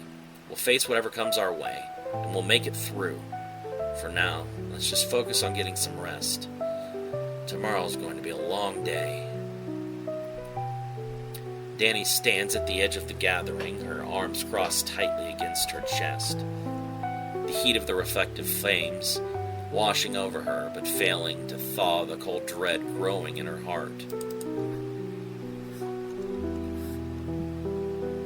The names of the fallen swirl in her mind.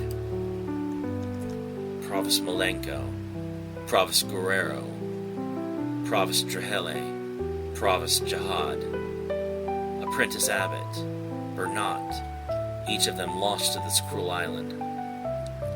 Each sacrifice another scar on the battled resolve of those left behind. She tries to regain the confidence she has lost since the first of her teammates fell in battle to the monsters bound for Jockey Island. Her hubris cost them their lives. She thought she could sail into the tournament a hero, that she and her friends could join Jake and soundly defeat the forces of evil.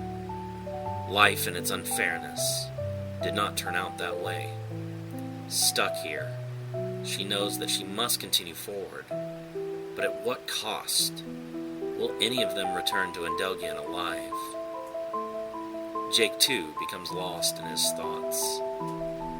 The mages of Endelgion, his comrades, some of them, sit silently, lost in their own thoughts as they stare into the flickering flames.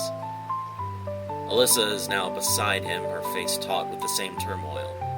Though her eyes, once full of intensity and confidence, now seem hollowed out by the weight of what's to come. Tomorrow, the real bloodletting would begin. Only one may win in Yana's tournament, and Jake knows all too well that the mages who remain will have to turn on each other.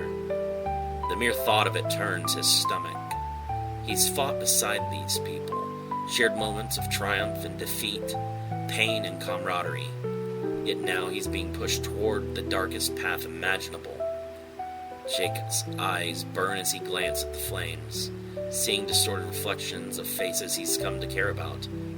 Faces that might soon become his enemies. He can't stop thinking about Huiyin and Yana. Their faces loom over his every thought. The ones responsible for all of the suffering, for every death, for the rage that simmers inside him like an unquenchable fire. His hands clench into fists as a dark thought begins to creep into his mind. What lengths am I willing to go to get my revenge? Alyssa shifts beside him, casting him a sidelong glance. She knows the inner battle he's fighting, as they all are. Jake, she murmurs, her voice barely audible over the crackling flames. You're thinking about them, aren't you? Hui and Yana. Jake doesn't respond right away. His eyes remain fixed on the fire, watching the flames dance. His thoughts are darker than he's willing to admit, even to her. Would I kill one of these mages? Someone I've fought beside?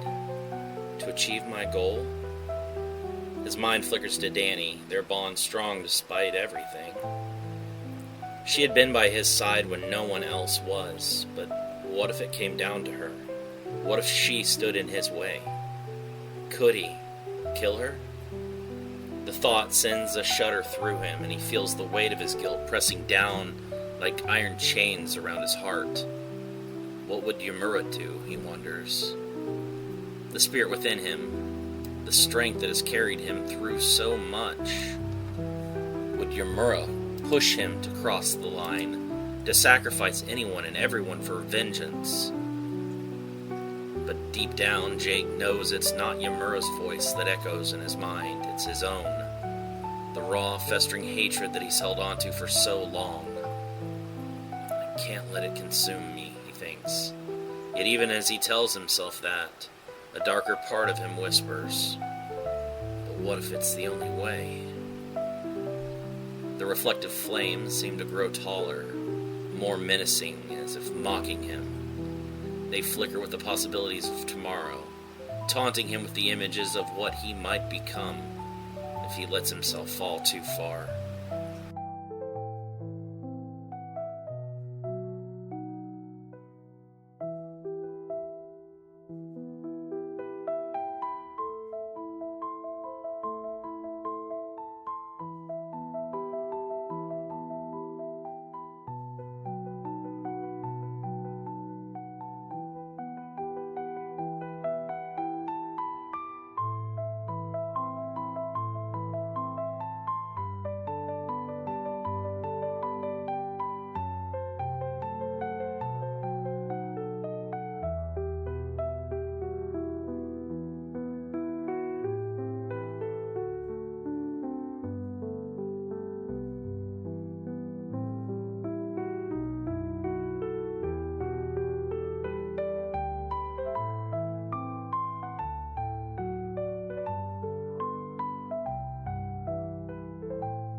Heartbeat pounding, icy red. Prey in sight, won't be misled. Screams echo, darkest descends. Heart begins, the terror spreads.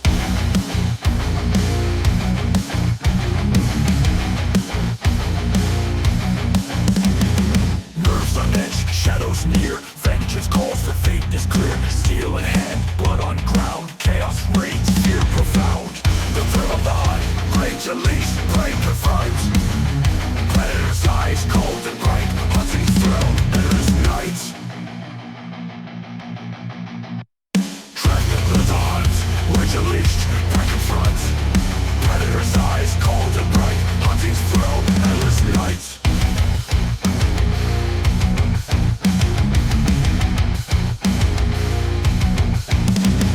Tracks lead on, set to fear. Whisper cries, death draws near. Mercy gone, games of pain. Hunter's joy, never attained. Skies are dark, roads grow green. Paved in blood, the game begins. No escape, God is there. Disparate cries fill the air.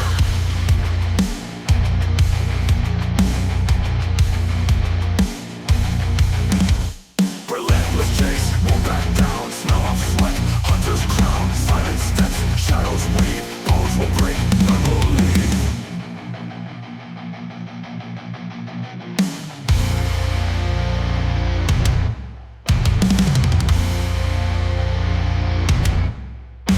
The throne.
Empty halls echo nothing but silence. Photos fade and all the colors gone gray.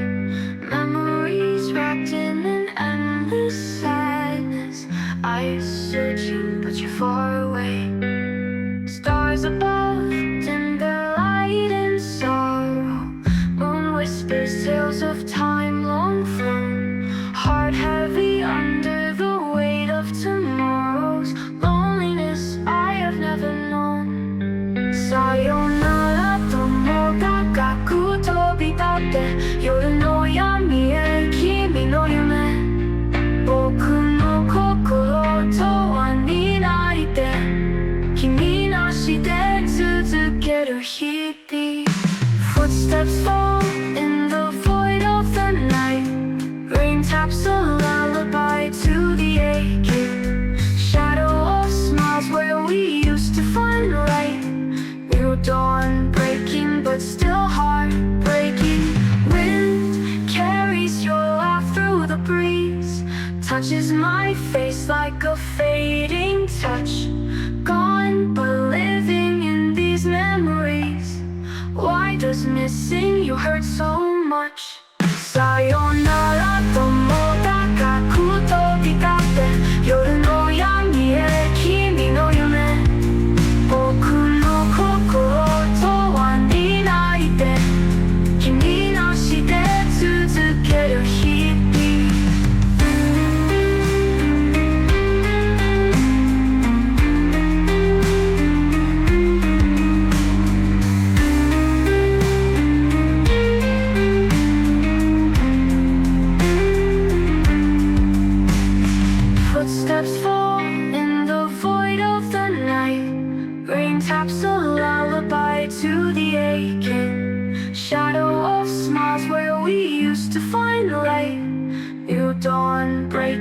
but still hard.